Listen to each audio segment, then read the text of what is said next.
सभा पटल पर रखे जाने वाले पत्र। Item number 2 Shri Jitin Prasad.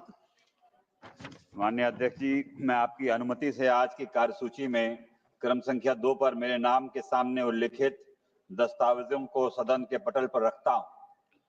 Item number 3 Shri Arjun Ram Meghwal.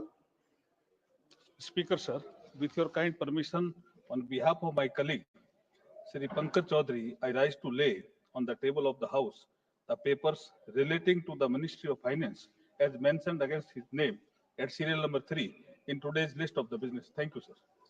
Item number 4 Shri Nityanand Rai. अध्यक्ष महोदय, मैं आज की कार्यसूची की क्रमांक संख्या 4 पर मेरे नाम के सम्मुख उल्लेखित दस्तावेज सभा पटल पर रखता हूं। Item number 5 Shri George Kurian. With your kind permission, I rise to lay the papers listed against my name at serial number 5 in today's list of business. Item number 6 Shri Arjun Ram Meghwal. Sir, with your kind permission, on behalf of my colleague Shri Pavitra Margetra, I rise to lay on the table of the House the papers relating to the Ministry of Textile as mentioned against his name at serial number 6 in today's list of the business. Thank you, sir. Item number 7 Shri Ganesh Singh. मैं आज की कार्यसूची में मेरे नाम के सामने यथा सूचीबद्ध अन्य पिछड़े वर्गों के कल्याण संबंधी समिति के 5वें, 6ठे और 7वें प्रतिवेदनों के हिंदी तथा अंग्रेजी संस्करण की एक प्रति प्रस्तुत करता हूं। Item number 8 Shri Shashi Tharoor ji. Thank you, Mr. Speaker. I wish to present the 6th report, Hindi and English versions of the Standing Committee on External Affairs, 18th Lok Sabha, on the subject Indian diaspora overseas, including NRIs, PIOs, OCIs, and migrant workers, all aspects of their conditions and welfare, including the status of the immigration bill, as listed against my name at serial number 8 in today's revised list of business. Item number 9 Shri Ramnath Thakur. अध्यक्ष महोदय, मैं आपकी अनुमति से आज की लोकसभा की कार्यसूची में क्रम संख्या 9 पर मेरे वरिष्ठ सहयोगी श्री शिवराज सिंह चौहान जी के नाम के समक्ष दर्शाया गया वक्तव्य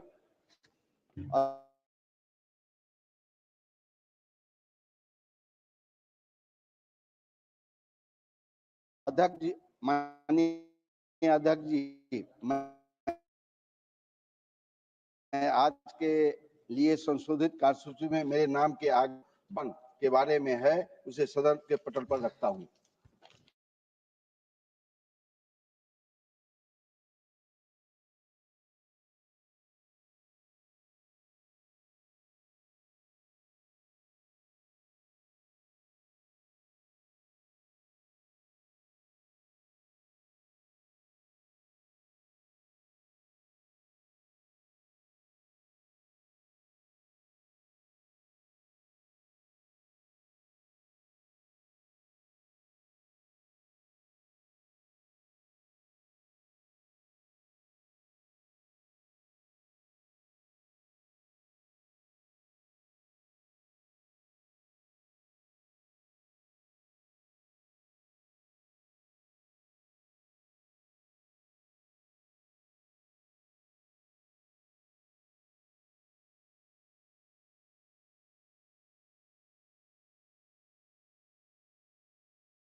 कठिनाइयों के विषय के बारे में मत्स्य, पशुपालन और डेयरी मंत्री का ध्यान आकर्षित करेंगे।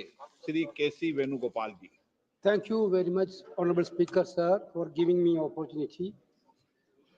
I call the attention of the Minister of Fisheries, Animal Husbandry and Dairying to the following matter of urgent public importance, and I request that he may make a statement thereon regarding hardship faced by fishermen community.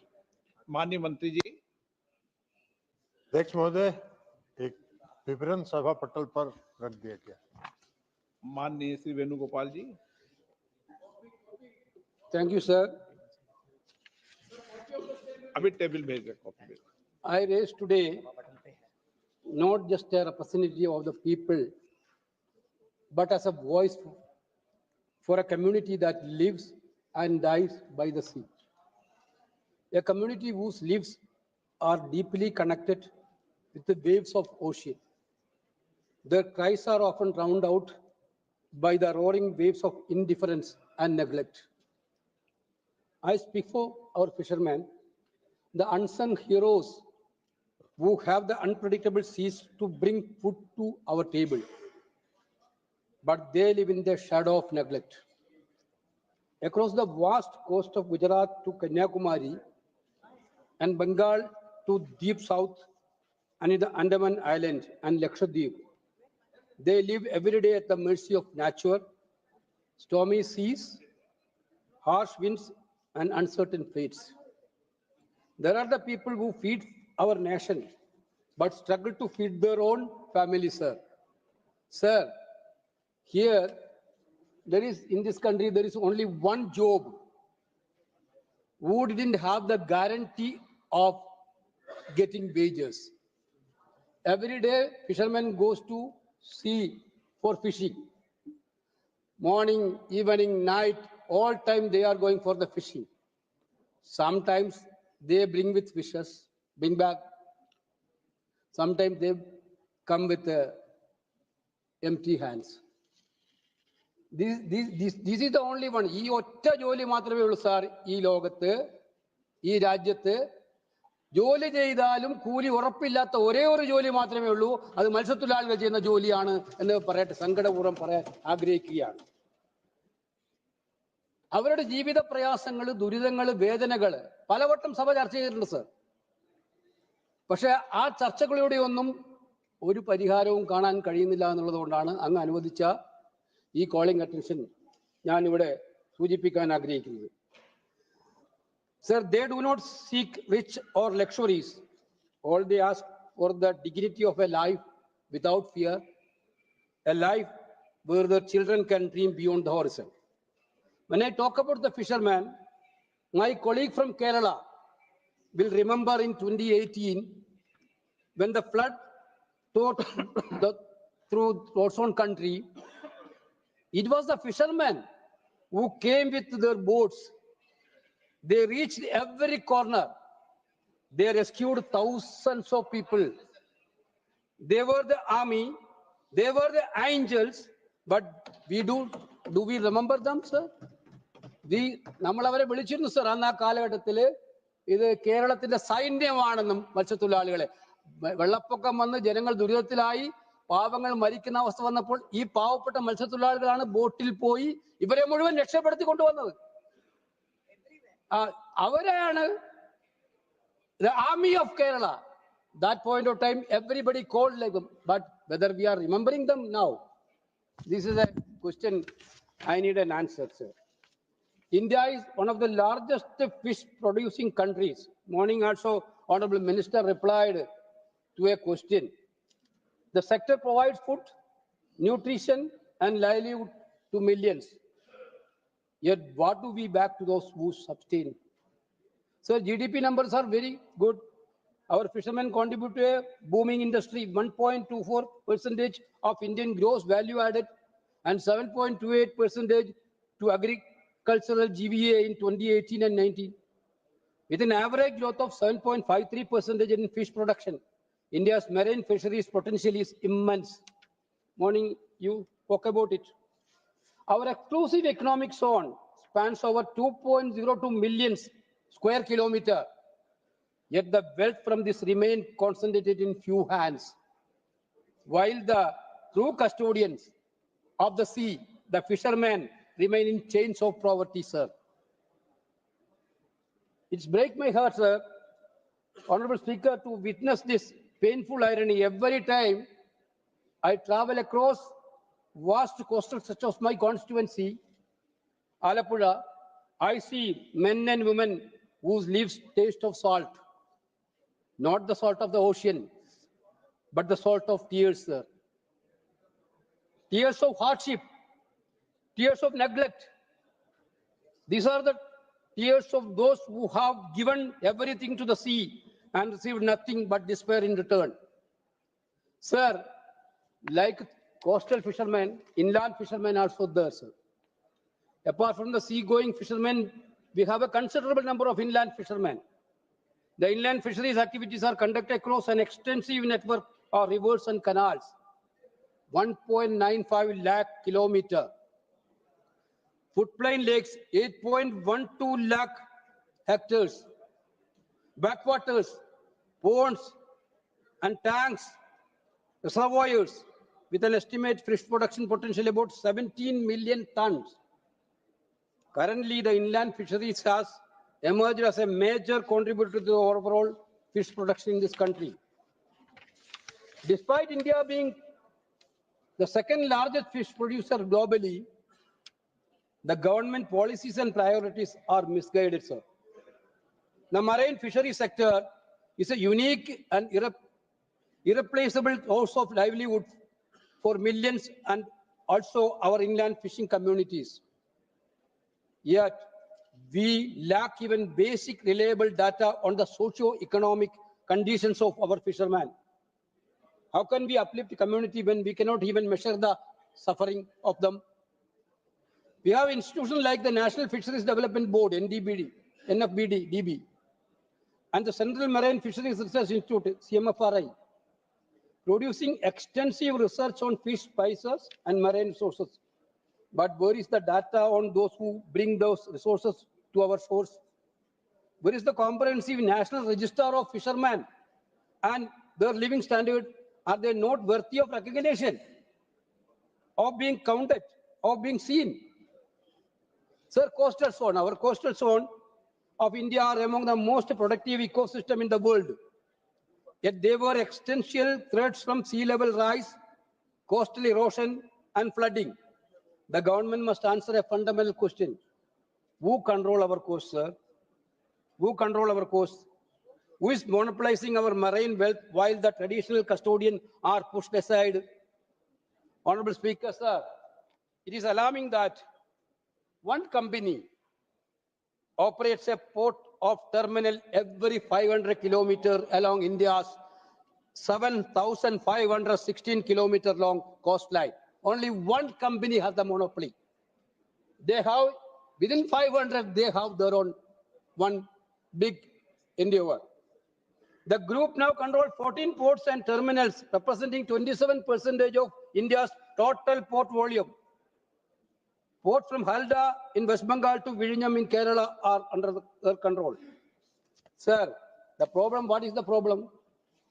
In these areas, total privatization of these ports now creating problem for the poor fishermen. Thousands of poor fishermen are being displaced. Their livelihoods snatched away. Their futures are stolen, sir. Sir, rivers and backwaters. Look at I told about inland fishermen, sir. We have much of rivers and backwaters. So my own constituency, I think you had been there. One of the beautiful backwater area in the world itself. Gateway of the backwaters. मुझे आप लेके कब गए जो मैंने देखा ही नहीं? बिल्कुल welcome. I am inviting, sir. Vembanad Lake, our parliamentary affairs minister like that. Vembanad Lake is one of the most beautiful lake. But nowadays, what is the poor fisherman is not in a position to fishing there because complete weed, all Vembanad Lake become weed and mud, and area is also shrinking day by day. Therefore, our water bodies has to be purified, sir. Then only proper fishing can be done in that area. We need to clean our rivers and backwaters, remove the weeds, and bring life back to these waters. Our fishermen deserve a chance to live with dignity. Sir, ma'am, now I am coming to a major point, sir, which I bring into your notice earlier also. Now, Government of India is going for a seashore mining, offshore mining, sir. The government speak of the blue economy, but for whom? And the offshore areas, Mineral Act 2023, private company will soon drill our sea beds, extracting crude oil, gas, and minerals. What will be left for the fishermen, sir? Whose livelihood is tied to these waters? I asked a question. Our IB Eden has asked a question last in this session only. The reply given by the mining minister is that before notifying the above blocks in offshore areas, the central government had consulted several key ministries, including Ministry of Environment, Forest and Climate Change, and the Department of Fisheries under Ministry of Fisheries. This is a direct question to Honorable Minister. Whether the Fisheries Ministry has done a study on impact of this offshore mining. I have data by our scientists. Geological Survey of India, National Institute of Ocean Technology, National Institute of Oceanography, National Center for Polar and Ocean Research, National Geophysical Research Institute, and Earth System Science Organization are the agencies involved. These people are not studied any impact on sand mining, offshore mining. There are people who done this study. That type of people, I will tell you, sir, the studies suggest that offshore sand mining is often poorly managed, leading to severe environmental, social, and economical consequences. There is a knowledge gap in offshore sand mining management and sustainability, and we need to conduct additional research to fill this gap. According to FAO Global Fish Research Program, Volume 122, 2016, the main expected impact from seabed mining are: 1. Changes in the seabed landscape by removing nodules from the sea floor. Number 2, changes in the marine habitat that sustain different forms of life. Number 3, sediment plumes, which will cause a reduction of oxygen and light in the water column and the introduction of metal into the water column. Next, disruption of the seafloor and redistribution of sediments, causing some benthic ecosystem and creatures to be buried. 5, very slow ecosystem recovery from the changes to the seafloor and displacement of marine life. Sir, this much serious impact, our scientists are predicting about this much serious impact on offshore mining. Our Fisheries Ministry Department is already consented for this. But for whom this Fisheries Department is working? This is for mining people or the fishermen? My direct question to you, sir. Are you working for the mining companies or the poor fishermen of this country? Sir, this is this much impactful mining. How can you allow, sir, without a proper study? Fisheries, sir, my point is, so without a proper study, they are doing. Premachandran already raised this issue. This Kollam area, Alappuzha area, my constituency, now they are already done tenders. Now they are going to do mining. Entire fishermen is in agitation. Kerala Assembly unanimously passed the resolution and they wrote to you, Minister. No action. The government has to come. Yesterday, our Honorable LOP Rahul Gandhi wrote to Prime Minister to withdraw the man from the mining. Somebody has to stop this mining. Government side has to come forward and to mining to give a rescue for the poor fishermen of this country.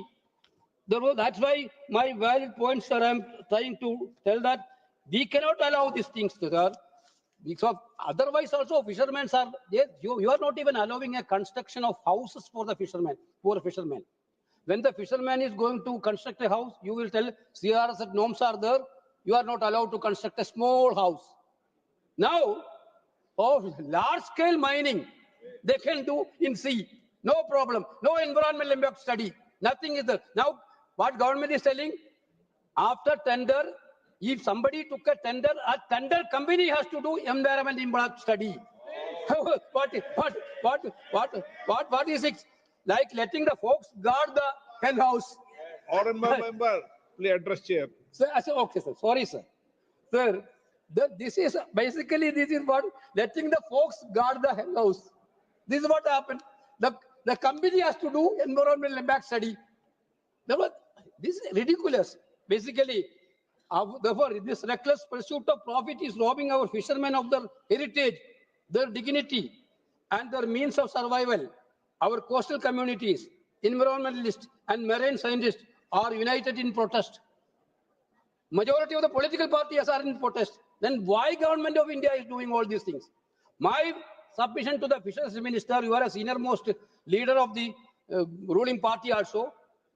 Tell the prime minister and to at least stop this mining process there. Sir, I am already talked about the housing issue, CRZ norms. Some amendments has been done. That's also not sufficient. Poor fishermen is not having a position to construct the dwelling houses. The government has to come forward with a clear-cut, flexible idea on CRZ. The major point IB morning raised the issue of sea erosion. Sir, you see this is a shocking. 70% of the world beaches are vanishing in India. The ocean waves and currents are eating away our shores. In undeveloped place. 2 minutes. In undeveloped places, erosion comes and goes. But in developed areas, it is a disaster. A study of the National Center for Coastal Research shows Kerala is one of the worst states. More than 46% of Kerala coast has been eroded, sir, through this sea erosion. There were actually earlier same, sir, the coasts are not just lands, sir. They are our borders. They are as important as our northern and western boundaries. The sea brings dangers, terrorism, sir, trafficking, sir, and drug smuggling happening through sea, sir, now. But erosion is threat too. So it is taking away and land and destroying the lives of fishermen and coastal communities. These are the same people who risk their lives in flood to save others. Now we turn away the sea distortion home. Sir, one more point, sir. Kerosene, subsidized kerosene. Kerala alone has 1.95 lakh fishermen who go out to sea every day. The sea is their life. It gives a living to 8.04 lakh fisherfolk. Those traditional fishermen are use small boats with outboard motors that run on kerosene. There are around 30,000 such boats in Kerala, but the kerosene they need is just there. Kerala fishermen need 51,000 kilometers of kerosene every year. But the central government keep cutting the quota. 2021, Kerala got only 11,640 kiloliters. In 2023, is only 7,160, sir. In 23-24, sir, 7,160, sir. In 23-24, sir, just 3,300 kiloliters. And this year is shocking, only 648 kiloliters. This is nothing other than cruelty, sir. Sir, therefore subsidized kerosene has to be increased. Last, because they are not getting sufficient kerosene, they have to depend upon loans. Now entire fisherman is in a debt trap, sir. They are in a debt trap. They are in a suicidal mood. Sir, ജീവിക്കാൻ കഴിയാത്ത സാഹചര്യം, മണ്ണെണ്ണ കിട്ടാനില്ല, കടലിൽ പോയ മീൻ കിട്ടാനില്ല, അവസാനം ജീവിതത്തിന് വേണ്ടി ബാങ്കുകളിൽ നിന്ന് കടം വാങ്ങിച്ചാൽ ആ കടം വാങ്ങിച്ച ബാങ്കുകൾ അവരുടെ ജീവിതത്തെ തന്നെ വേട്ടയാടിക്കൊണ്ടിരിക്കുന്ന അതിദയനീയമായ സാഹചര്യം ഇതുപോലെ ഒരു കമ്മ്യൂണിറ്റി നേരിടുന്ന ഫിഷർമെൻ കമ്മ്യൂണിറ്റിയാണ്, സർ. അവരുടെ പ്രശ്നങ്ങൾ കേൾക്കാൻ ഇവിടെ ആരുമില്ല. ഓഫ് ഷോർ മൈനിങ് എന്ന് പറഞ്ഞാൽ അതിനുവേണ്ടി എല്ലാ അന്തരീക്ഷവും ഉണ്ടാക്കും. പാവപ്പെട്ട മത്സ്യത്തൊഴിലാളിയുടെ പ്രശ്നം കേൾക്കാൻ ആരുമില്ല. സർ, ആ പ്രശ്നം കേൾക്കാൻ ഈ സർക്കാർ ഉണ്ടാകണമെന്ന് ആവശ്യപ്പെടുന്നതിന് വേണ്ടിയാണ് ഈ കോളിംഗ് അറ്റൻഷൻ അവതരിപ്പിച്ചിരിക്കുന്നത്, sir. I would request Honorable Minister, kindly look into these issues. In favor of you are given a statement. Our statement is covering up some issues, what we are doing central government. But what you are doing specifically for fishermen house, their drinking water, their debt, nothing is covered. Please think about the poor fishermen of this country. Thank you very much, sir. CTR बालू जी, आप केवल प्रश्न पूछना है. आप senior leader है, call attention में main व्यक्ति. I understand, sir. I understand, sir. So I'll be very short. Kindly give me a few minutes. So actually, with the heavy heart, I should like to call the attention of the Honorable Minister for Fisheries about the sad plight of Indian fishermen, especially fishermen from Tamil Nadu, who are day in, day out are subjected to hardship in the hands of Sri Lankan security forces. And every day, government of Tamil Nadu is writing to the state guards to intervene and see that proper action is taken, or the government of Sri Lanka should be advised properly so that things may not go wrong. Sir, on 18th February, I made an observation in this house itself. On 18th February, some time back, I made an observation. On 18th February, Honorable Minister for External Affairs Jaishankar has written to me. But this is also it's a subject matter connected to the two ministers.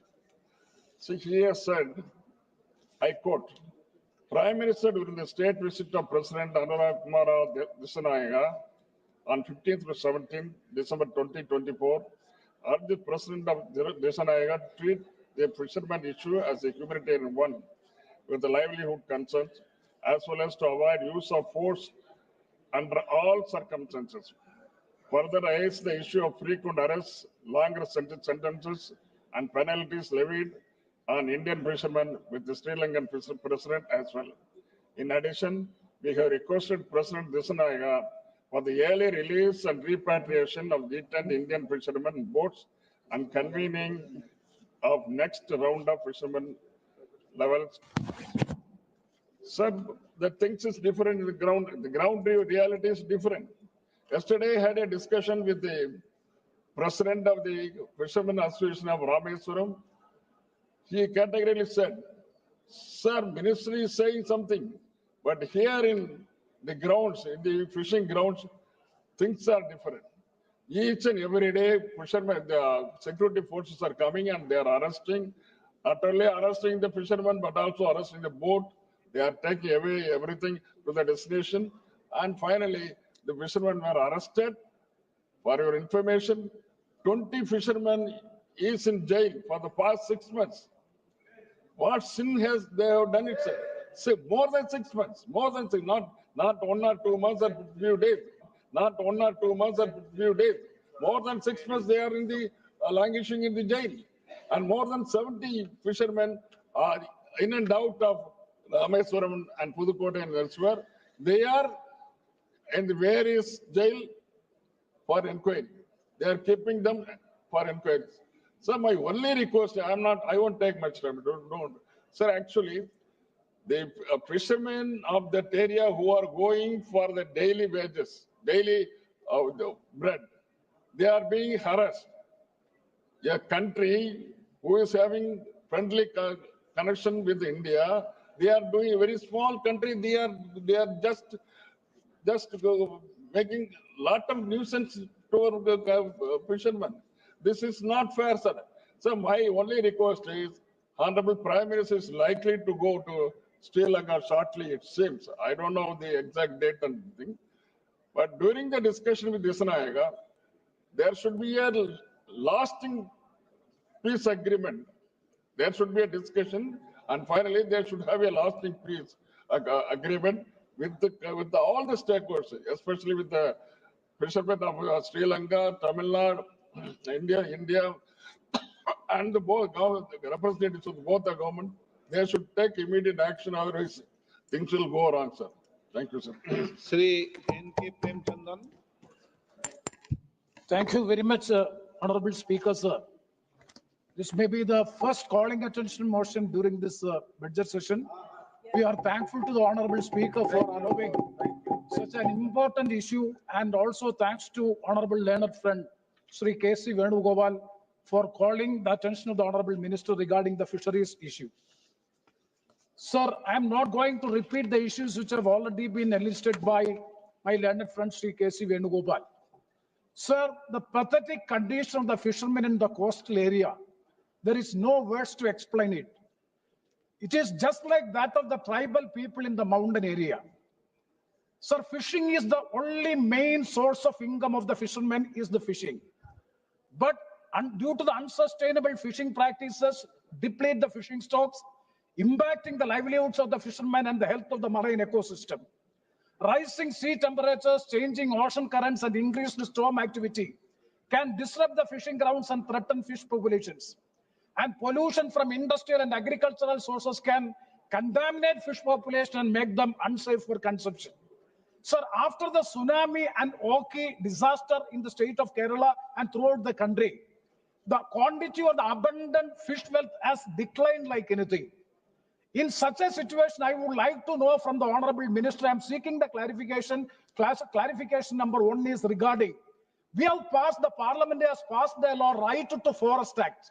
During the UPA time, we have passed a very revolutionary enactment has been made, that is Right to Forest Act. The tribal people are having the right to enjoy the benefits of the forest. And likewise, I would like to seek a clarification or like to seek a response from the Honorable Minister, whether the government of India will think of passing a legislation, the Right to Sea Act, so as to protect the interests of the fishermen in the country.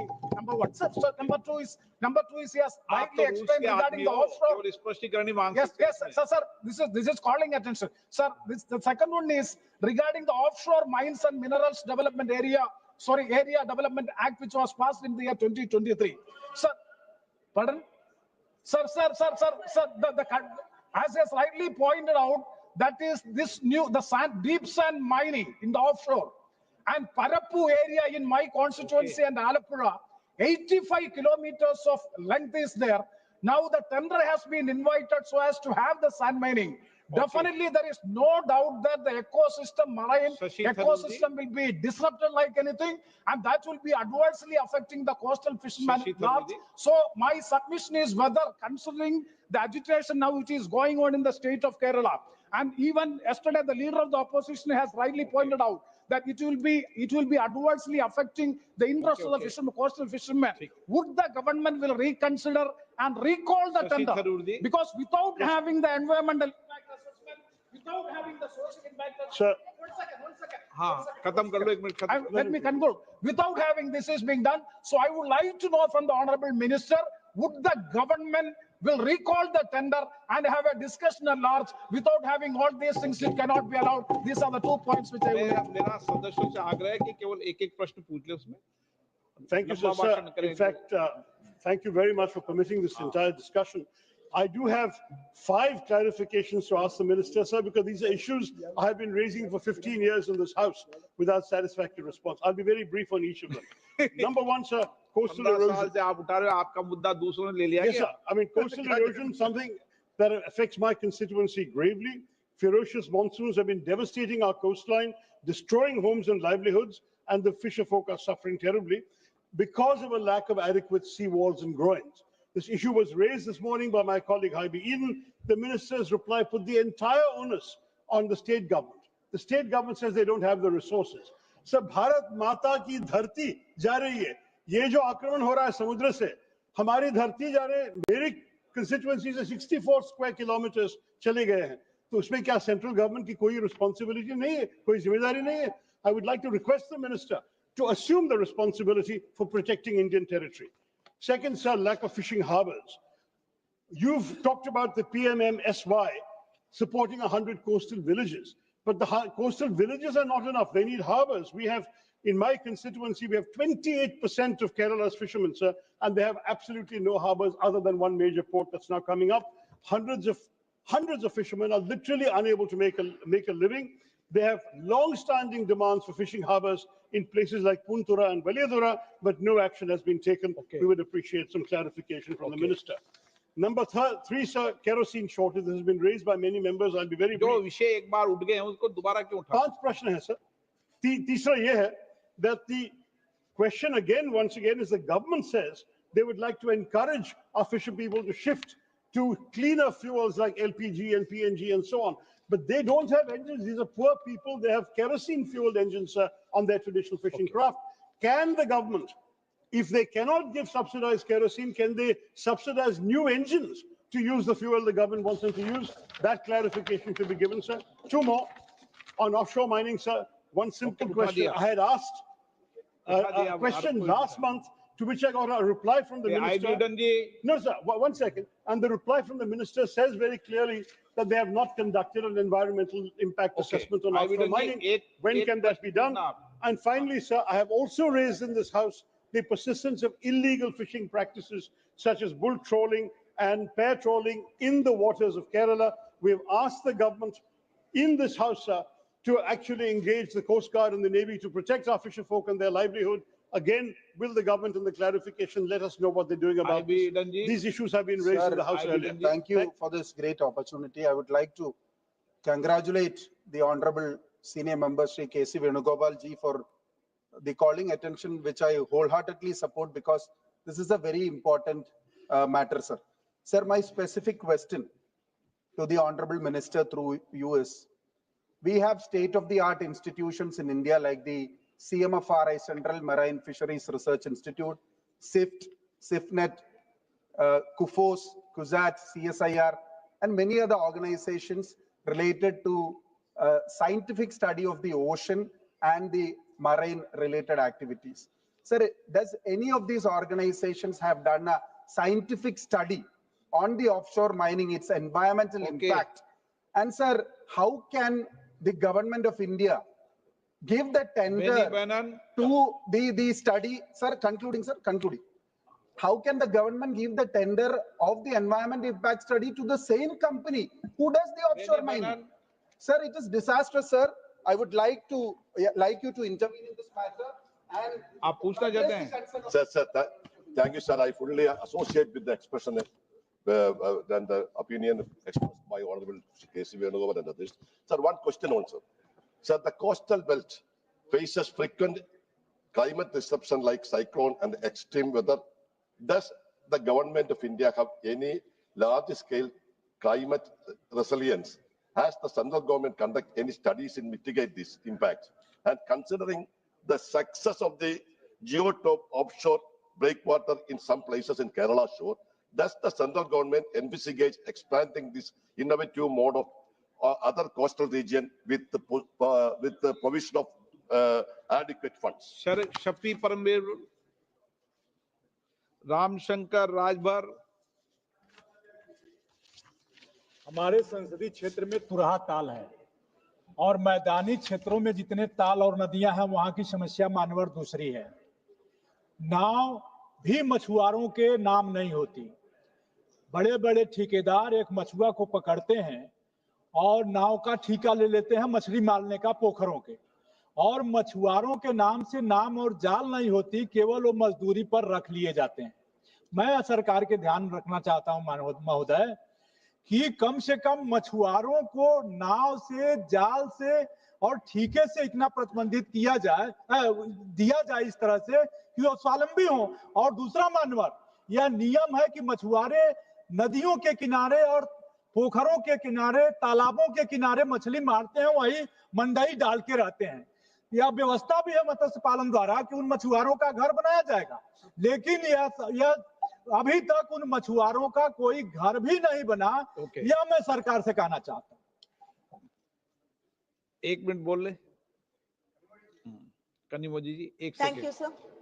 Sir, I'd like to ask the minister and get a clarification. Many boats, over 200 boats have been taken away by the Sri Lankan army, the Navy, and it has been nationalized by the Sri Lankan government.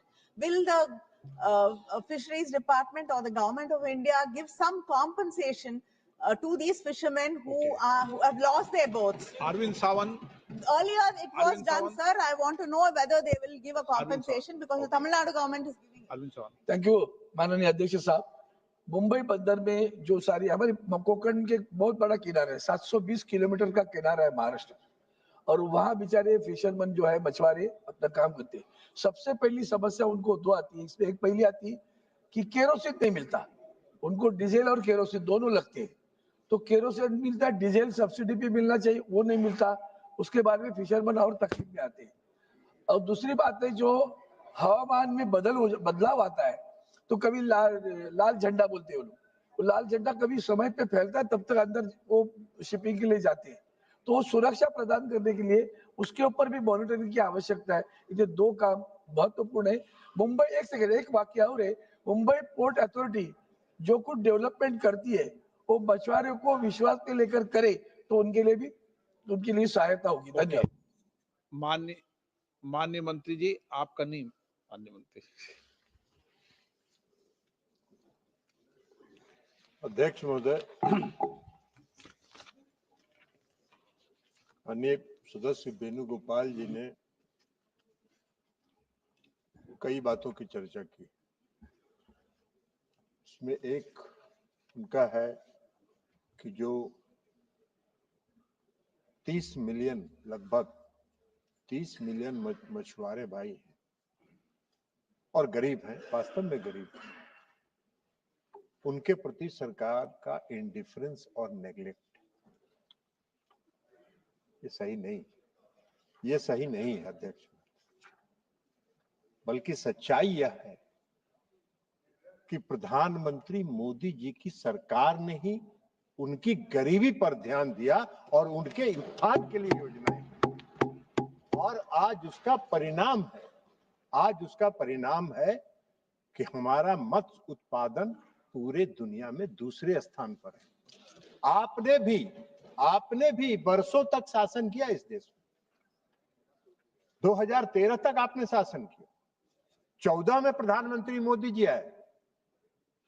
आपके समय में तो मछुआरे भाई जो हैं वो भूखमरी के कगार पर थे।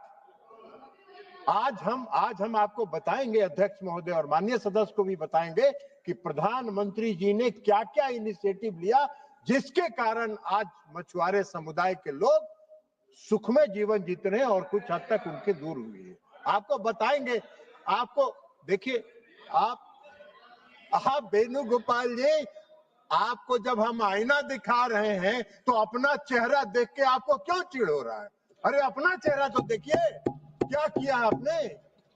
अब ये ऑफशोर माइनिंग की बात कर रहे थे, पहले हम उसी का अध्यक्ष महोदय जवाब दे देते। ऑफशोर माइनिंग का कोई कंसेप्ट इस देश में नहीं था। सबसे पहला ऑफशोर माइनिंग का कंसेप्ट अगर लाया तो यूपीए सरकार ने offshore areas and mineral and development act 2002 यहां इस सदन में पास कराया और उसके बाद से हुआ। सुन लीजिए, अरे बैठिए, पूरा सुनिए, आप सुनिए बात, अरे सुनिए तो सही, अरे आप बतवा तो पूरा, अरे पूरा सुनिए तो सही, अभी पूरा बता रहे हैं ना। अरे आपको पूरा बात कहां सुन रहे हैं। उसके बाद 2010 में इन्होंने रूल्स बनाए। आज तक कोई ऑफशोर माइनिंग केरला में या किसी समुद्री तट में प्रारंभ ही नहीं हुआ है, तो उसके कहां सवाल है, उसके प्रभाव का, कुप्रभाव का कोई नहीं हुआ है। सिर्फ हम आपको बताना चाहते हैं अध्यक्ष महोदय कि एनआईटी, उसके लिए एनआईटी 13 ब्लॉक्स के लिए नवंबर में जारी हुआ है, नवंबर 2024 में, और उसमें मात्र 3 ब्लॉक्स हैं जो केरला के हैं, और वह भी 12 नॉटिकल माइल से बाहर के हैं, जो एक्सक्लूसिव इकोनॉमिक जोन में आता है। आप कहां से बात कर रहे हैं ऑफशोर माइनिंग की बात? आज तक तो ऑफशोर माइनिंग प्रारंभ ही नहीं हुआ। आप कह रहे हैं कि उसका व्यापक प्रभाव पड़ रहा है, सारे लोग बात कर रहे हैं। अरे आप सारी बात, और ये पूरा मामला खनन मंत्रालय से, हमने खनन मंत्रालय से जो सूचना प्राप्त किया है उसके आधार पर हम इनको बता रहे हैं। अब ये हम इनको बताना चाहते हैं कि प्रधानमंत्री मोदी जी ने जो ये मछुआरे समाज के इंडिफरेंस और नेग्लेक्ट की बात कर रहे थे, हम इनको बताना चाहते हैं कि 2014 के बाद जब प्रधानमंत्री नरेंद्र मोदी जी ने सत्ता संभाली तो हर क्षेत्र के लोगों पर उन्होंने ध्यान दिया कि उनकी सोच रही है कि अगर हमको देश को आगे बढ़ाना है तो समाज के हर तबके को आगे बढ़ाना पड़ेगा, और इसलिए उन्होंने फिशरी सेक्टर को किया। 2019 में उन्होंने इस विभाग को अलग किया, 2019 में अलग इस विभाग को किया। उसके पहले ब्लू रिवॉल्यूशन से उन्होंने शुरू किया इस क्षेत्र के लोगों के और मछुआरा भाइयों के कल्याण की योजनाओं का। 2000 नीली क्रांति, ब्लू रिवॉल्यूशन, उसके बाद फिशरी डिपार्टमेंट को अलग किया 2019 में उन्होंने, ताकि उस पर फोकस हो सके, उस पर ध्यान केंद्रित करके उन पर ध्यान दिया जा सके। उसके बाद प्रधानमंत्री मत्स्य संपदा योजना उन्होंने चलाया और इस सब के बाद उन्होंने fishery infrastructure development fund FIDF बनाया, ताकि इंफ्रास्ट्रक्चर के डेवलपमेंट में और भी योगदान हो सके। और ये उनका प्रयास रहा और उनके प्रयास के कारण, इसके कारण आज आधारभूत संरचना इंफ्रास्ट्रक्चर का डेवलपमेंट पूरे देश में बड़े पैमाने पर हुआ। अभी शशि थरूर साहब बोल रहे थे, शशि थरूर साहब मुझसे भी मिले थे। मुझको सहानुभूति है उनकी समस्या के साथ। मैंने उनको बताया भी है अध्यक्ष महोदय कि आपकी समस्या के साथ मेरी सहानुभूति है, लेकिन उसका रास्ता है कि राज्य सरकार से थोड़ा रिश्ता ठीक कर लीजिए तो आपका बाकी सब कल्याण हो जाएगा। अब उनके पास पैसे नहीं है, आपको देने के लिए नहीं है, आपको देने के लिए थरूर साहब नहीं है। आप थोड़ा रिश्ता सुधार लीजिएगा तो आपका भी के लिए पैसा निकल आएगा। तो हमने आपको बताया है उनके पास पैसे नहीं, हमारे पास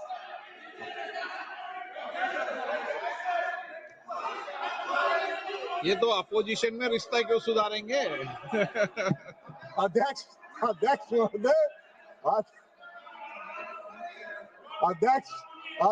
महोदय, आदरणीय प्रधानमंत्री जी नरेंद्र मोदी जी के इनिशिएटिव के कारण पूरे कोस्टल इलाके में फिशिंग हार्बर्स और लैंडिंग सेंटर्स का विस्तार हुआ।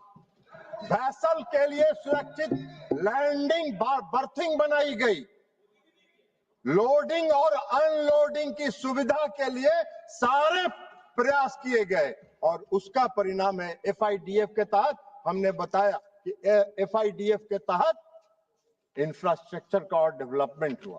केरला की बात वो कर रहे हैं, हम केरला की भी बात बता देते हैं।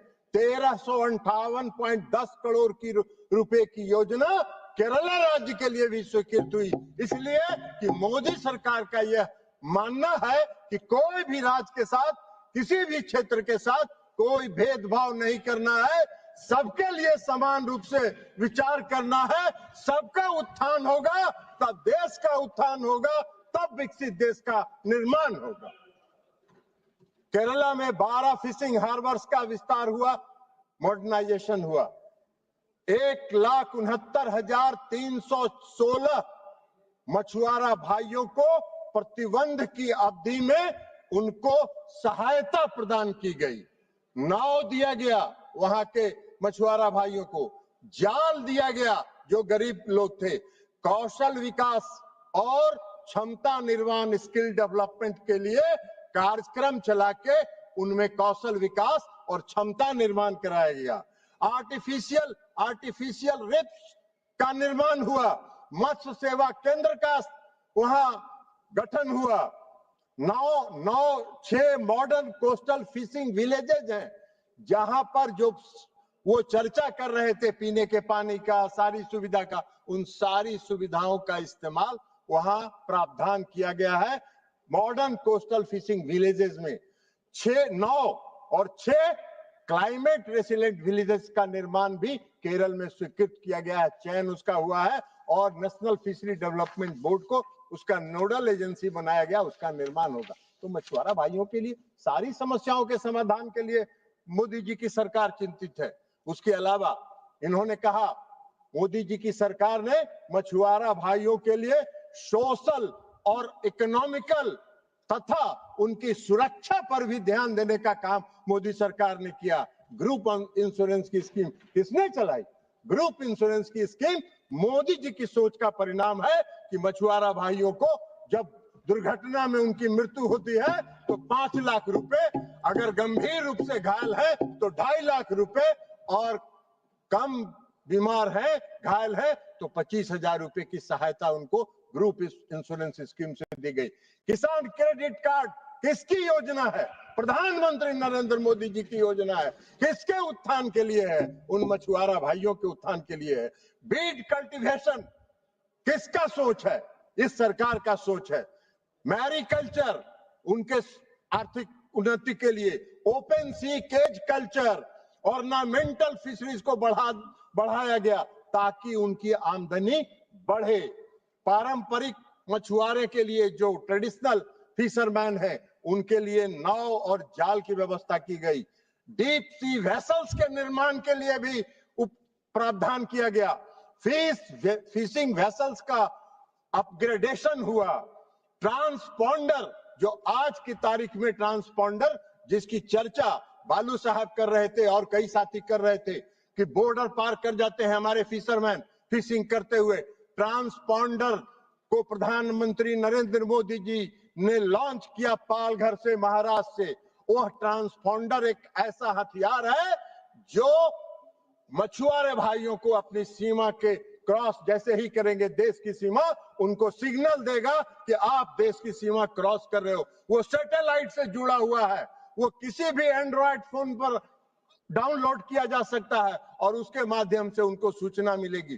ट्रांसपॉन्डर के माध्यम से उनको समुद्री तूफान की सूचना मिलेगी। ट्रांसपॉन्डर के माध्यम से उनको यह जानकारी भी मिलेगी कि कौन से इलाके में आपका कैच ज्यादा संख्या में उपलब्ध है, वहां फिशिंग करने का काम करिए। उनका डीजल बचेगा, उनका केरोसिन बचेगा, उनको मेहनत कम करना पड़ेगा, कैच उपलब्ध होगा। वो अपने परिवार के साथ जुड़े रहेंगे उस ट्रांसपॉन्डर के माध्यम से। वो अपने मालिक, वेसल्स के मालिक के साथ जुड़े रहेंगे उस ट्रांसपॉन्डर के माध्यम से।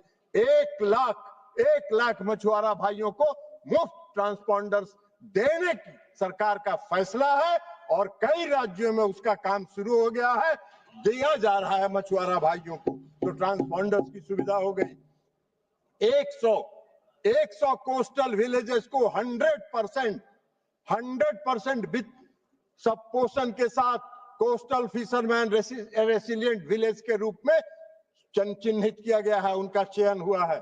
उसके अलावा मछुआरा भाइयों की सुरक्षा के लिए सुरक्षा किट हेतु फंड निर्धारित किया गया है। प्रधानमंत्री मत्स्य संपदा योजना में जीपीएस की सुविधा दी जाती है, लाइफ जैकेट उनको दिया जाता है, डिस्ट्रेस अलर्ट ट्रांसमीटर उनको दिया जाता है, सर्च एंड रेस्क्यू बीकन उनको दिया जाता है। ये सारी सुविधाएं किसके लिए है?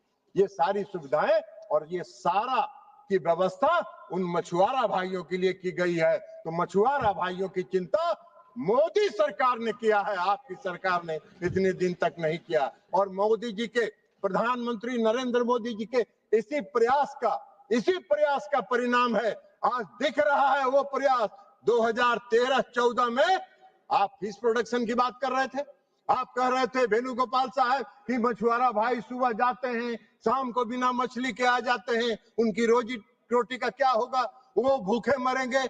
2013-14 तक आपकी जब सरकार थी 95.7 लाख टन फिश प्रोडक्शन होता था और मोदी जी की सरकार के 10 साल के शासनकाल में 184.02 लाख टन फिश का प्रोडक्शन हो रहा है। कौन कर रहा है ये प्रोडक्शन? वही मछुआरा भाई कर रहे हैं, जो आज समुद्र से मछली मार के लाते हैं, देश की अर्थव्यवस्था में भी योगदान करते हैं और अपनी रोजी रोटी के लिए भी काम करते हैं। एक्सपोर्ट बढ़ा हमारा। 2013-14 में आपके शासनकाल में 30,212 करोड़ रुपए का एक्सपोर्ट होता था। आज 23-24 में दोगुना 60,523 करोड़ रुपए का एक्सपोर्ट होने का काम हुआ। 10 वर्ष में हमने दोगुना करने का काम किया है। तो इसलिए कोस्टल इलाके में झींगा के उत्पादन में आपके शासनकाल में 3.22 लाख टन होता था। मोदी जी के शासनकाल में 23-24 में 11.84 लाख टन झींगा का उत्पादन हुआ है। ये आप कह रहे हैं कि फिशरी सेक्टर में कोई प्रयास नहीं हुआ, फिशरमैन पर ध्यान नहीं दिया गया, फिशरमैन नेग्लेक्टेड है, फिशरमैन इंडिफरेंस है। ये क्या तरीका है? ये नहीं है। जीबीए में, आपका जीबीओ में भी बता दें, जीबीए में 9.08% का रेगुलर ग्रोथ है हमारे जीबीए में फिशरी सेक्टर का। जीबीए में 2014-15 में 0.844% था फिशरी का कंट्रीब्यूशन जीबीए में। आज बढ़कर वो 1.12% हो गया है 22-23 में। ये है उपलब्धि। आप कह रहे हैं कृषि के टोटल ओवरऑल एग्रीकल्चर के जीवीए में, तो जीवीए में 14-15 में 5.12% था, आज बढ़कर 7.2% हो गया है, जो 41.79% का ग्रोथ है। आपको क्या समझ में आएगा? इसलिए आपको कोई समझ में नहीं आएगा, आपको कोई बात समझ में आती नहीं है। तो इसलिए अध्यक्ष महोदय, हम आपको ये बताना चाहते हैं, इन्होंने कहा, बालू साहब ने और कई सदस्यों ने श्रीलंका के साथ बात करने की बात बताई। श्रीलंका में जो नाव जब्त होते हैं, जब हमारे मछुआरे भाई श्रीलंका का बॉर्डर में चले जाते हैं, तब की बात है। हम आपको एक बात बताना चाहते हैं कि 6 ज्वाइंट वर्किंग ग्रुप बना हुआ है। ऑनरेबल प्रधानमंत्री ने भी कई बार इस मामले को उठाया है, विदेश मंत्रालय इस मामले को लगातार उठा रहा है और ज्वाइंट वर्किंग ग्रुप बना हुआ है, उसकी 6 बैठकें हो चुकी है। तो इसलिए मोदी सरकार में मत्स्य पालन के क्षेत्र में लगातार वृद्धि हो रही है, मछुआरे भाई का उत्थान हो रहा है, उनके उत्थान के लिए सरकार काम कर रही है। और इन्हीं शब्दों के साथ मैं अपनी बात समाप्त कर रहा हूँ। अध्यक्ष महोदय, बहुत बहुत धन्यवाद। माननीय सदस्यगण, जिन्हें आज नियम 377 के अधीन मामले उठाने की अनुमति प्रदान की है, वे व्यक्तिगत रूप से अनुबंधित पाठ सभा पटल पर प्रस्तुत कर सकते हैं। आइटम नंबर 12, तटीय पोत परिवहन विधेयक 2024। माननीय मंत्री जी। Sir, I rise to move that the Coastal Shipping Bill 2024 to consolidate and amend the law relating to regulation of coastal shipping, promote coasting trade and encourage domestic participation therein, to ensure that India is equipped with a coastal fleet owned and operated by the citizen of India for its national security and commercial needs, and for matters connected therewith or incidental thereto be taken into consideration. Sir, Coastal Shipping Bill, a significant reforms initiative that seek to unlock the full potential of India's vast and strategic coastline, which stretches over 11,098 kilometers across 9 coastal states and 4 union territories.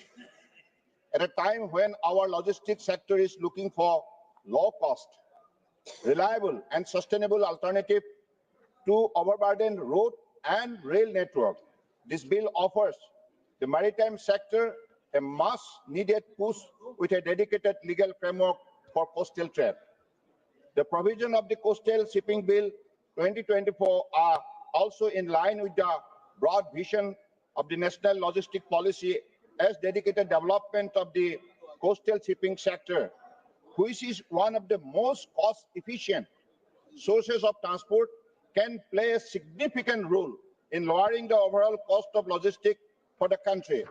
Additionally, coastal shipping is also a sustainable mode of transport, as the emission level of coastal transport are much less compared to rail and road transport. Therefore, increase in the share of coastal transport in the model mix of the country will lead to reduction in pollution caused by the logistics sector in the country. Sir, presently, regulation and licensing of coastal shipping is governed by the Part 14 of the Merchant Shipping Act 1958, which applies only to mechanized vessels. However, it does not provide a holistic or forward-looking framework suited to today's commercial realities in line with globally prevalent cabotage practices. Part 14 of the Merchant Shipping Act 1958 is overshadowed by its primary focus only on providing licensing of Indian and foreign vessels for coasting trade in India. The result is regulatory gaps and procedural limitation that do not focus on development of coastal shipping sector in the country. As the current provision under Part 14th of the Merchant Shipping Act 1958 have not led to desirable growth in the coastal shipping sector. Hence, a need was felt to give due weight to statutory provision related to the coastal shipping sector for dedicated focus on the growth. It is thus necessary to enact a separate legislation that consolidates, updates, and simplifies the coastal shipping framework in line with the needs of a modern logistic economy and the global best practices. Madam, the Coastal Shipping Bill 2024 is designed to do exactly that, to make coastal trade easier, more competitive, and better integrated with India's overall transport vision. Madam, this bill introduces several forward-looking provisions. Chapter 1, 2 clauses consist of provisions on commencement and definition for the bill. Chapter 2, 5 clauses deal with provision regarding licensing and regulation of foreign vessels participating in coastal trade of India. Chapter 3, 2 clauses provide for formulation of the National Coastal and Inland Shipping Strategic Plan and creation of a national database for coastal shipping. Chapter 4, 5 clauses provide for licensing and regulation of foreign vessels chartered by Indian entities. Chapter 5, 19 clauses consist of penalties and offences for any contraventions of the provisions of the bill. The provisions related to penalties are in line with the central government goal of decriminalization of law. Chapter 6, 9 clauses consist of provisions regarding power of DG Shipping to seek information, issue direction, central government power to issue direction and provide exemption, among others. With respect to the key provisions of the bill, first and foremost, it does away with the requirement of a general trading license for Indian ship to engage in the coastal trade, that is clause 3. This step will significantly reduce compliance burden and promote ease of doing business for Indian shipping companies, which is in line with the government of India's mission of enabling ease of doing business. Secondly, Madam, the bill provides that the foreign vessels may only participate in India's coastal trade under a license issued by the Director General of Shipping, clause 4, and allows the imposition of statutory conditions on such licenses. This may include crewing requirement or stipulation that part of the vessel be built in India. This will not only support Indian shipyard and generate employment for Indian seafarers, but also protect our long-term strategic maritime interest. Madam, importantly, the bill mandates the preparation of a national coastal and inland shipping strategic plan, clause 8, to be revised every 2 years.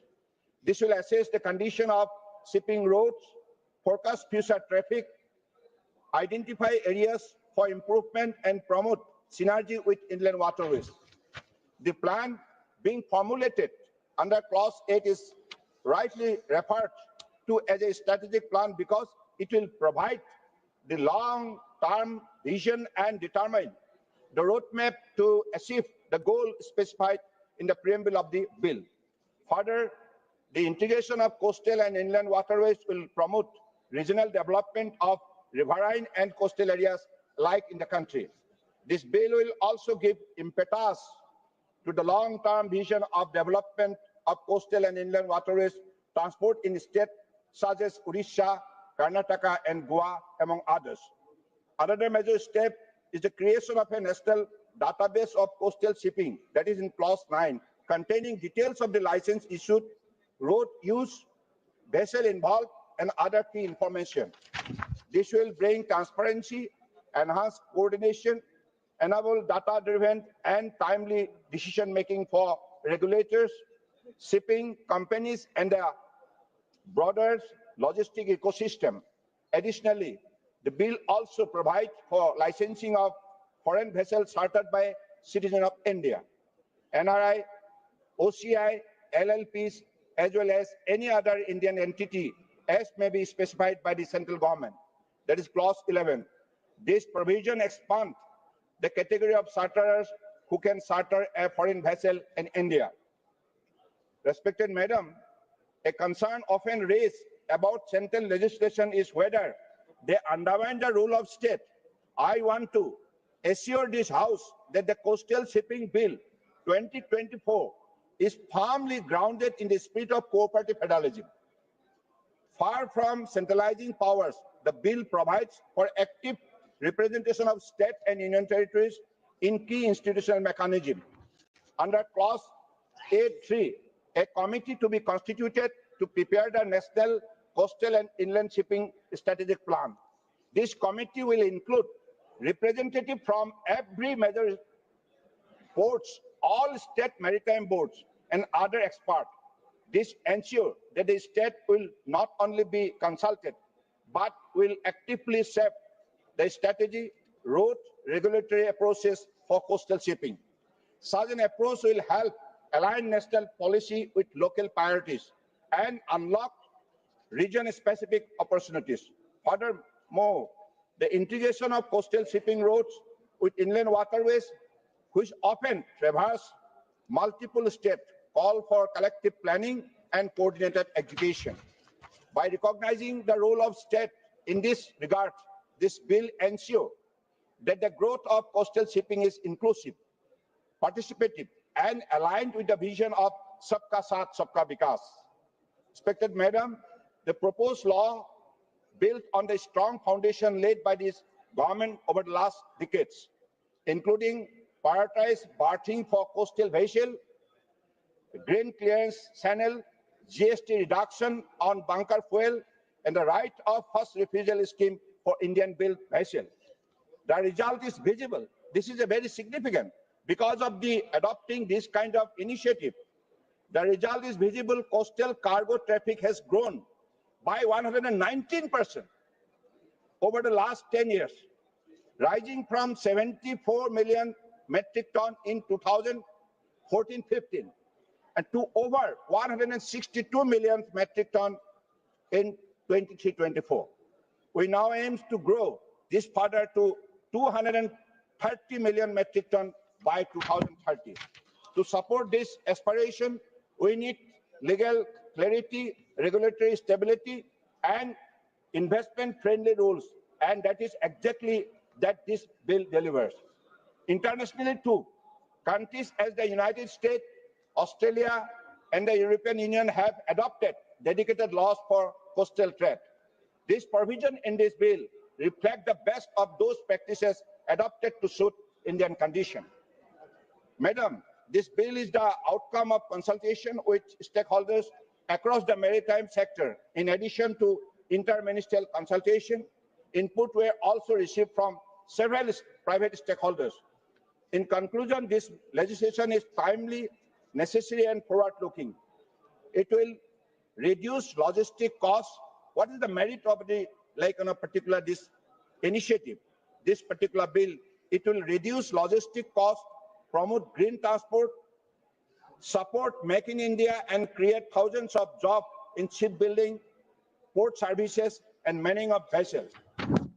The overarching goal of the bill to develop a coastal fleet owned and operated by Indian entities will lead to reduce dependence on foreign vessels for critical areas relevant for our country's coastal shipping. Since coastal shipping is highly significant for movement of critical cargo, including food grains and fertilizer, greater number of Indian ships handling coastal cargo provides supply chain security and prevent escapement of revenue forex to foreign owners and enables a burgeoning local economy in terms of job, shipbuilding, and the likes. These goals are in line with the broad mission of self-reliance as envisaged in creating Atmanirbhar Bharat. Further, increasing the number of Indian fleet in coastal shipping and statutory regulation of foreign vessels operating in our coastal water is critical for ensuring our national and maritime security too.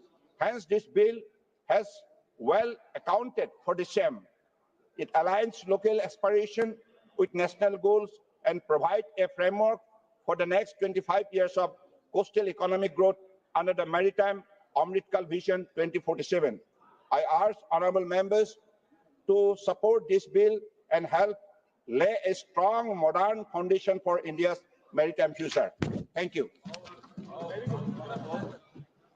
माननीय सदस्य Shri Manickam Tagore ji. Thank you, Madam Speaker. Respected colleagues and friends of the House, I rise today from Virudhunagar, a town far from the sea's call. Yet I speak the heartbeat of India's fishermen pulsing through me. From the India's Tamil Nadu's Park Bay to Gujarat Kutch, from Kerala's shores to Odisha's Delta, their voices unite us. As a member of Indian National Congress, a party born out of freedom's fire, I open this debate not just as on the Coastal Shipping Bill 2024, but on the legacy and the stretches back on thousand years to the Cholas, whose ships ruled the seas, to VOC Pillai, who defied empires, and the East India Company, to the fishermen of today, betrayed by neglect and greed. This bill promises a maritime revival, Indian vessels in our waters, trade unleashed, ports reborn. From Madurai's blustering markets, I see its spark, goods flowing to Chennai's docks, prosperity weaving inland to shore. But, Honorable Ma'am, where is the fisherman in the tale? The man whose boat braves the dawn, whose net feeds our homes. Our history whispers their warmth. A millennium ago, the Cholas, masters of Tamil Nadu, built a naval empire that sailed through Tamil Nadu to Southeast Asia. Rajendra Cholan, in 1025, sent fleets of wooden ships, some say hundreds strong, to conquer now in Indonesia, Sri Vijaya. Their shipyards in Nagapattinam crafted vessels of teak and skill. Their miners mapped the Bay of Bengal. Their trade spanned China to Arabia. The Cholas did not just fish, they commanded the seas as a legacy enriched to our blood. Coming centuries later, VOC Chidambaram Pillai, VOC the Kapalotiya Tamilan, revived that spirit. Born in 1872, he launched the Swadeshi Steam Navigation Company in 1906, India's first indigenous shipping line, with ships like SS Galia and SS Lava plying Tuticorin to Colombo. Against the British might, he raised funds from every corner, vowing, "I'll return with ships or perish in this sea." They jailed him, broke him on the oil press, but his dreams endured. Today, this bill would echo the Cholas and VOCs, lifting our fishermen, honor our maritime soul. Instead, it drifts past them, mute on their safety, their stake, and their future. Let me widen this canvas, ma'am.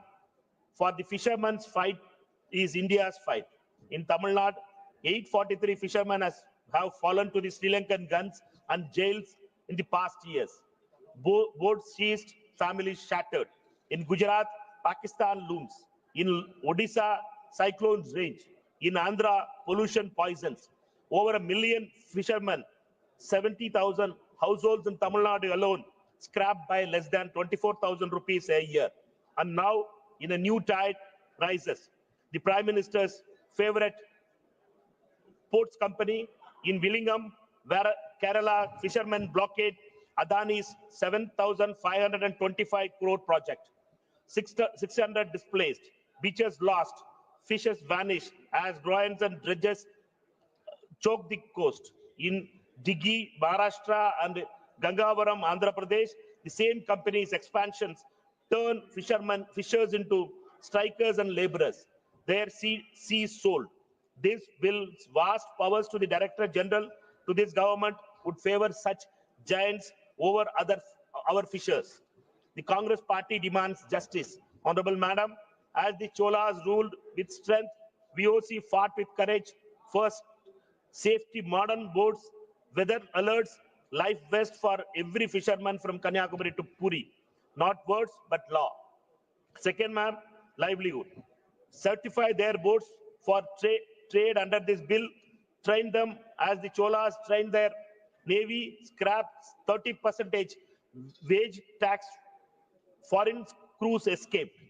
Third, ma'am, diplomacy. End Sri Lanka and the Pakistani assaults. Free our boats. Show Cholas bravery, not cowards. Fourth, ma'am, environment, curb pollution, climate change, and probe the Prime Minister's favorite ports. Are they eroding our coast, starving our fish? We need independent studies, not corporate tales, ma'am. The Cholas built empires on the sea. VOC built deviance. Yet today, this government props up Adani while fishermen sink. Willingham delays cyclones, granite storages, costs Kerala's crores. Yet the company thrives. Gangavaram's coal stalls over fishermen strikes, but who hears? In 2021, fishers rejected the fisheries bill for its fines and neglect. Now they distrust this bill. Seeing Adani's hands where Chola and VOC would be, the Congress party, which freed the nation, says consult them, form a committee, MPs from every coastal state to rewrite this bill with our ancestors' vision. A shield for fishers, not a sword for typhoon. From Virudhunagar, I see this trend in view. Fish from Nagapattinam feeds my people. We fought for fireworks laborers when lives were attacked. Now we fight for fishers when ports and policies are threatened. This government must act not with slogans but with solutions, ma'am. Fund Sagarmala fully, not faintly. Build ports as Cholas did, not burdens them. Free our fishers, not foreign fleas or Modiji's favorite companies' ambitions. Let this bill be tide that lifts all, a tribute to the Cholas ships, VOC's sacrifice and fishermen's sweat. I stand with this, honorable ma'am, with a challenge. Make this house the fisherman's voice. The Cholas echo, see VOC's cry from the island to ocean. We are one. The sea is vast, but our resolve, forged by history giants, must be vaster. Let us begin. Thank you, ma'am. माननीय सदस्य श्री अरुण गोविल जी। जय श्री राम। धन्यवाद अध्यक्ष महोदय। Coastal shipping bill 2024 Lok Sabha में 2 दिसंबर 24 को पेश किया गया था। इस बिल का मकसद भारत के कोस्टल ट्रेड को बढ़ाना तथा भारतीय ध्वजवाहक समुद्री जहाजों को बिना किसी बड़ी फॉर्मेलिटी या लाइसेंस के कोस्टल ट्रेड की परमिशन देना है। अभी कोस्टल शिपिंग में विदेशियों का वर्चस्व है। 2005